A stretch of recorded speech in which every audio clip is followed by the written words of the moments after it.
Questão UFC do Ceará, tá? Diz o seguinte: considere o circuito da figura a seguir. E aí a gente tem as alternativas, né? Letra A e letra B. Na letra A ele diz: utilize as leis de Kirchhoff para encontrar as correntes I1, I2 e I3. E na letra B, encontra a diferença de potencial VA menos VB. Bom, para resolver esse problema, né, desenhar aqui mais ou menos o nosso circuito elétrico, tá? E ele fala para a gente utilizar as leis de Kirchhoff, né? Para, na letra A, descobrir o valor das correntes, beleza? Bom, esse nosso sistema aqui, né, nesse nosso circuito, a gente tem 3 malhas, né? E, bom, olhando aqui os resultados que a gente tem aqui, né? Aqui, ó, a gente tem 17 volts, aqui a gente tem 6 volts e aqui a gente tem 6 volts. E eu vou escolher de forma arbitrária aqui, né? O sentido da nossa corrente elétrica, certo? Eu vou pegar aqui o maior valor, né, de tensão elétrica, que é o 17 volts, e vou considerar aqui como sendo o meu gerador, tá? E os que têm menor quantidade de volts serão os meus receptores, beleza? E aí veja o seguinte, né, eu vou considerar aqui a gente tem, né, como é mostrado na figura, aqui um polo positivo e aqui o negativo, né? Na nossa figura, ele colocou as correntes elétricas, né? Em muitos circuitos não vão aparecer, né, essas correntes elétricas. E o sentido que ele colocou aí na figura das correntes elétricas é de forma arbitrária, né? E, por exemplo, né, a gente vai considerar aqui a nossa corrente elétrica, né, dirigindo-se da direita para a esquerda. E se esse valor das correntes, né, os resultados que a gente encontrar estiver positivo, então nós consideramos, né, o sentido correto, tá? Então, a gente vai escolher aqui de forma arbitrária, e se os resultados derem negativo, então significa que a nossa corrente tem um outro sentido, beleza? Eu não coloquei aqui, né, o sentido da corrente conforme ele coloca no enunciado, porque em muitas questões a gente não vai ter isso, tá? E a gente vai ver que o sentido que foi colocado aí de forma arbitrária, né, não está correto, beleza? Porque a gente sabe, né, que de forma convencional, e aí por razões históricas, né, a gente considera o sentido da corrente saindo aqui do polo positivo e indo em direção ao polo negativo, beleza? Então vamos lá, então vamos utilizar as leis de Kirchhoff. Primeira lei de Kirchhoff, né, a gente colocou aqui, que é uma equação que está lá na página 31, né, do livro lá da escola.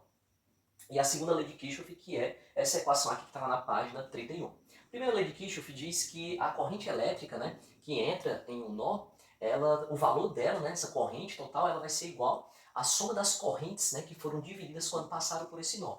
Nesse caso aqui, considerando que a corrente elétrica, né, sai aqui do lado direito para o esquerdo, né, nós estamos chamando aqui de I3, quando chegar nesse ponto aqui A, essa corrente aqui ela vai se dividir em I1 e I2. Então o nosso I3 vai ser igual a I1 mais I2, beleza? Tá, essa aqui é a nossa primeira lei de Kirchhoff. A segunda lei de Kirchhoff, para as malhas, né, diz que a diferença, né, entre a soma de potenciais elevado, né, e os potenciais, né, a soma de potenciais reduzido, essa diferença tem que ser igual a zero, tá? No caso aqui, o nosso potencial elevado aqui é apenas um gerador, tá? E aí esse potencial elevado, né, vai fornecer tensão elétrica para o nosso circuito. E aí, né, nós vamos ter nos nossos geradores uma quantidade de tensão elétrica, nos nossos resistores nós vamos ter outras quantidades de tensão elétrica, só que essa soma, né, das tensões, quando a gente faz a diferença com a tensão que é fornecida para o nosso gerador, isso aqui tem que ser igual a zero, beleza? Isso significa que a soma, né, de tensão elétrica elevado é igual à soma de tensão elétrica reduzida, né? Se a gente colocar isso aqui para o outro lado, isso aqui está negativo, para o outro lado fica positivo, então esses valores devem ser iguais. Essa é a segunda lei de Kirchhoff, beleza? Bom, nós vamos analisar aqui primeiro a malha 1 e depois a gente vai analisar a malha 2, tá? Na malha 1, eu considerei aqui como se nesse caminho aqui, né? Eu até coloquei um aqui, onde eu vou ter o nosso gerador, nós vamos passar aqui, ó, por todo o nosso circuito, beleza? E a gente vai utilizar a segunda lei de Kirchhoff para esse nosso caminho que eu estou chamando de caminho 1, beleza? Então nós vamos ter aqui o nosso potencial elevado, que é dado aqui pelo nosso gerador, tá? E aí a gente observa que quando a gente caminha, né, por aqui e chega aqui no nesse valor aqui de 6 volts, a gente observa que a nossa corrente elétrica está chegando aqui no polo positivo, tá? E depois sairá no negativo. E isso é típico, né? É uma característica de um receptor, beleza? E aqui a gente tem uma tensão elétrica menor, né, do que aqui no 17. Então, como o receptor ele gasta energia, né, ele não gera energia, então aqui a gente vai colocar como sendo menos o E, tá? Que é, no caso, a nossa força eletromotriz, que no caso aqui vai ser o 6, né? Nós vamos ver aqui depois, beleza? Depois, a gente percorre aqui, a gente vai ter a nossa resistência elétrica, né? O nosso resistor, e o resistor também, né? Vai consumir essa energia, transformar essa energia elétrica em energia térmica, então também fica negativo aqui, tá? Ele está consumindo. Então, aqui a gente vai ter menos I vezes R, que é desse nosso resistor aqui, e depois a gente sobe, né? Passando por esse ramo, né? Aí a gente tem esse outro resistor aqui, tá? Então, aqui vai ficar menos I vezes R, e tudo isso tem que ser igual a quanto? Igual a zero, beleza? Bom, o nosso potencial elevado é 17, tá? Menos 6, que é dado aqui pela nossa força eletromotriz, menos a corrente que passa aqui é a corrente I1, tá? É essa corrente aqui, né? I1, ela vai descer aqui, nós temos aqui I1, e também ela vai descer aqui no nosso resistor, o nosso I1, beleza? I1 vezes 2, nosso resistor, tá? Menos, e a corrente que vai passar neste resistor, então a corrente, aqui é o nosso I3, tá? Então aqui a gente tem, né, o nosso I3, beleza? Esse é o valor da corrente, I3, vezes a resistência, que é 6, isso aqui é igual a zero. Organizando essa equação, 17 menos 6 fica 11. Esses termos aqui, como estão negativos, eu vou jogar para o outro lado para ficar positivo. Então a gente fica com essa equação aqui, que eu estou chamando de equação número 2. Bom, isso aqui é o que eu chamei de malha 1, tá? Considerando aqui todo o nosso sistema. A malha 2, eu vou considerar esse lado aqui, tá? Essa, onde eu coloquei o 2 aqui, esse caminho aqui, é o que eu estou chamando de malha 2, certo? E aí, a gente vai utilizar a segunda lei de Kirchhoff. Quando a gente utiliza essa segunda lei de Kirchhoff, considerando, né, o mesmo raciocínio que a gente fez para a malha 1, nós vamos ter essa equação, a gente organiza essa equação e a gente vai ter esse resultado aqui. Esse aqui eu chamei de equação 2, esse aqui é a equação 3, já que a gente já tem aqui a equação 1, tá? E organizando essas equações, a gente observa o seguinte, né, que elas são parecidas, né? Eu tenho 11 aqui, aqui eu tenho 11, aqui eu tenho 6 e 3, aqui eu tenho 6 e 3. A única coisa que está diferente aqui é esse 2 e 1 e esse 4 e 2, tá? Então, para essas equações elas serem iguais, ou seja, a equação 2 ser igual à equação 3, eu tenho que 2 e 1 tem que ser igual a 4 e 2. Foi o que eu coloquei aqui. 2 e 1 é igual a 4 e 2, tá? Para essas equações aqui elas serem iguais. E aí eu simplifico isso aqui, tá? Esse 2 passa para lá dividindo, então eu tenho que I1 vai ser igual a 4 dividido por 2, então vai ficar 2 e 2. Isso aqui eu chamei de equação 4, tá? Aqui eu repeti a equação 1, certo? E aqui nós temos a equação 4. Substituindo essa equação 4 na equação 1, que é essa equação aqui em cima, por que eu vou fazer isso? Porque aqui eu tenho o I1, né?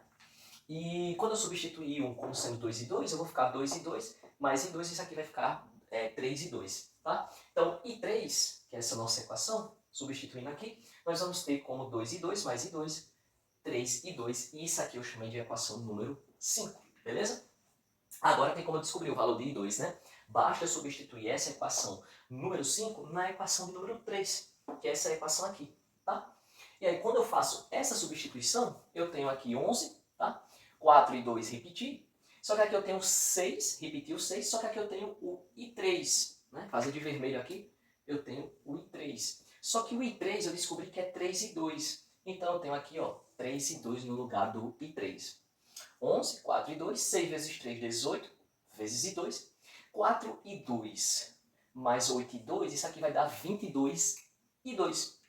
Esse 22 está multiplicando, passa para lá dividindo, para eu isolar o meu I2. E aí só invertendo a ordem aqui, eu tenho que I2 vai ser igual a 11 dividido por 22. I2 é igual a 0,5 ampere. Substituindo esse valor de 0,5 ampere na equação de número 4, que é essa nossa equação aqui, para descobrir quem é I1. Então eu tenho que I1 vai ser igual a 2 vezes 0,5, que é o valor de I2 que eu acabei de descobrir. 2 vezes 0,5, isso aqui vai ser igual a 1 ampere.